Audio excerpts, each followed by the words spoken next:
حضرت صلی اللہ علیہ وآلہ وسلم پر وحی کا ابتدائی دور اچھے سچے پاکیزہ خوابوں سے شروع ہوا۔ آپ خواب میں جو کچھ دیکھتے وہ صبح کی روشنی کی طرح صحیح اور سچا ثابت ہوتا۔ پھر من جانب قدرت آپ تنہائی پسند ہو گئے اور آپ نے غار حرا میں خلوت نشینی اختیار فرمائی اور کئی دن اور رات وہاں مسلسل عبادت اور یاد الہی و ذکر میں مشغول رہنے لگے۔ جب تک گھر آنے کو دل نہ چاہتا توشہ ہمراہ لیے ہوئے وہاں رہتے۔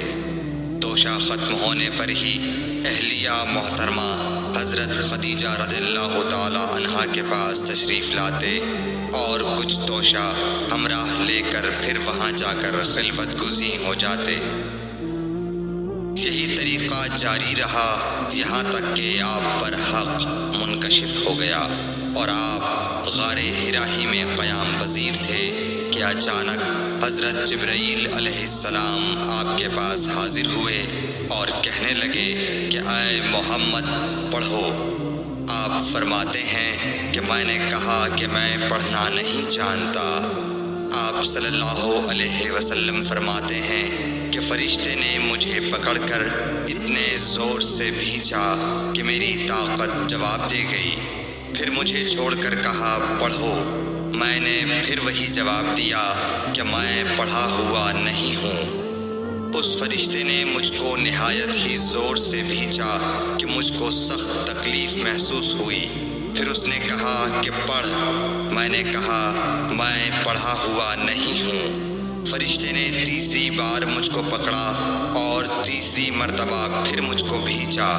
پھر مجھے چھوڑ دیا اور کہنے لگا کہ پڑھو اپنے رب کے نام کی مدد سے جس نے پیدا کیا اور انسان کو خون کی پھٹکی سے بنایا۔ پڑھو اور آپ کا رب بہت ہی مہربانیاں کرنے والا ہے۔ بس یہی آیتیں آپ حضرت جبرائیل علیہ السلام سے سن کر اس حال میں غار حرا سے واپس ہوئے کہ آپ کا دل اس انوکھے واقعے سے کانپ رہا تھا۔ آپ حضرت خدیجہ کے ہاں تشریف لائے اور فرمایا کہ مجھے کمبل اوڑھا دو، مجھے کمبل اوڑھا دو۔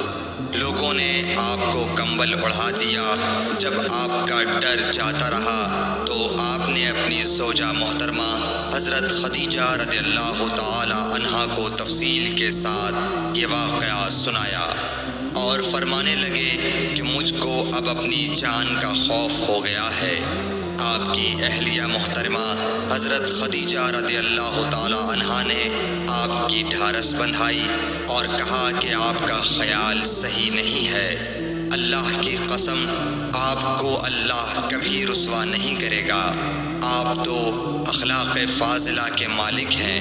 آپ تو کنبہ پرور ہیں، بے کسوں کا بوجھ اپنے سر پر رکھتے ہیں، مفلسوں کے لیے آپ کماتے ہیں، مہمان نوازی میں آپ بے مثال ہیں اور مشکل وقت میں آپ امر حق کا ساتھ دیتے ہیں۔ ایسے اوصاف حسنہ والا انسان یوں بے وقت ذلت و خواری کی موت نہیں پا سکتا۔ پھر مزید تسلی کے لیے حضرت خدیجہ رضی اللہ تعالی عنہا آپ کو ورقہ بن نوفل کے پاس لے گئیں جو ان کے چچا زاد بھائی تھے اور زمانہ جاہلیت میں نصرانی مذہب اختیار کر چکے تھے اور عبرانی زبان کے کاتب تھے۔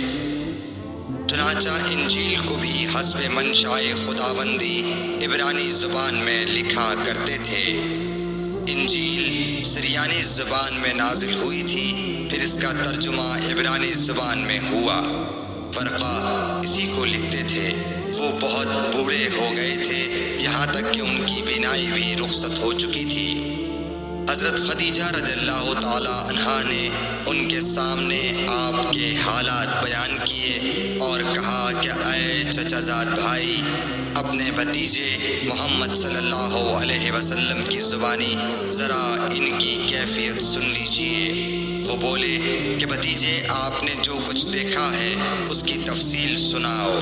چنانچہ آپ صلی اللہ علیہ وآلہ وسلم نے اول تا آخر پورا واقعہ سنایا، جسے سن کر ورقہ بے اختیار ہو کر بول اٹھے کہ یہ تو وہی ناموس معزز رازدان فرشتہ ہے جسے اللہ نے حضرت موسیٰ علیہ السلام پر وحی دے کر بھیجا تھا۔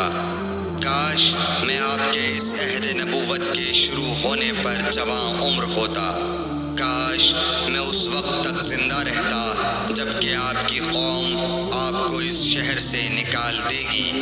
رسول کریم صلی اللہ علیہ وآلہ وسلم نے یہ سن کر تعجب سے پوچھا کہ کیا وہ لوگ مجھ کو نکال دیں گے، حالانکہ میں تو ان میں صادق و امین و مقبول ہوں۔ ورقہ بولا، ہاں یہ سب کچھ سچ ہے، مگر جو شخص بھی آپ کی طرح امر حق لے کر آیا لوگ اس کے دشمن ہی ہو گئے ہیں۔ اگر مجھے آپ کی نبوت کا وہ زمانہ مل جائے تو میں آپ کی پوری مدد کروں گا، مگر ورقہ کچھ دنوں کے بعد انتقال کر گئے، پھر کچھ عرصے تک وحی کی آمد موقوف رہی۔ صحیح بخاری